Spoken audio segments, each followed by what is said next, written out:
আজ আমি বানাবো ড্রাই ফ্রুটসের লাড্ডু। এটা তুমি বেবিদেরকে টিফিনেও দিতে পারো, মানে ভীষণ হেলদি। তার জন্য লাগবে এই যে খেজুর, খেজুরটা একদম পাকা হতে হবে।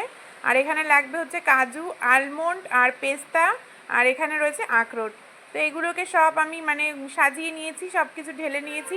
এগুলোকে এবার হালকা রোস্ট করতে হবে, খেজুরটা বাদে বাদবাকি এই চারটে জিনিসটা ভালো করে কড়াইতে রোস্ট করতে হবে। তো প্রথমে আমি কাজুটাকে রোস্ট করে নিচ্ছি, বেশি রোস্ট করবে না, হালকা ব্রাউন কালার আসা পর্যন্ত।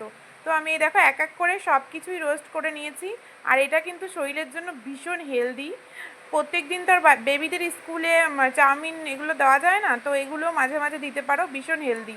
তো একটু ঘি দিয়ে তারপরে খেজুরটাকে দিয়েছি, দিয়ে একটু মানে বেশিক্ষণ নাড়াতে হবে, খেজুরটাই মানে গুড় হয়ে যাবে। আর এখানে আমি এই যে ড্রাই ফ্রুটসগুলোকে গুঁড়ো করে নিয়ে এসেছি। তো খেজুরটা দেখো একদম গুড়ের মতন হয়ে গেছে জ্বালিয়ে জ্বালিয়ে। তো এবার আমি ড্রাই ফ্রুটসগুলো আর কি গুঁড়োগুলো আর কি দিয়ে দিলাম। তারপরে এই যে ভালো করে নাড়িয়ে নিতে হবে, সেটা আমি স্কিপ করে গেছি, তোমাদের দেখাতে ভুলে গেছি। তারপরে ওটাকে নামিয়ে বেশ কিছুক্ষণ আটার মতন মাখতে হবে, ঠিক আছে? ওটা আমি স্কিপ করে গেছি, ভিডিওতে আর কি দেখাতে পারিনি। তারপরে হাতে খানিকটা ঘি নেবে, নিয়ে তারপরে এরকম মানে লাড্ডু শেপ, মানে যে কোনো শেপ দিতে পারো। আমি এরকম লাড্ডু শেপই দিচ্ছি। তো এগুলো খেলে কিন্তু পেটে অনেকটা সময় থাকে। আর এগুলো বড়রাও মানে তোমরাও খেতে পারো, আবার তোমাদের বেবিদেরকেও দিতে পারো।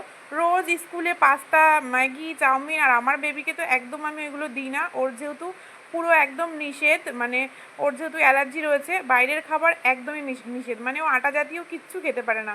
তো আমি এগুলো মাঝে মাঝে দিই, তোমরা ট্রাই করে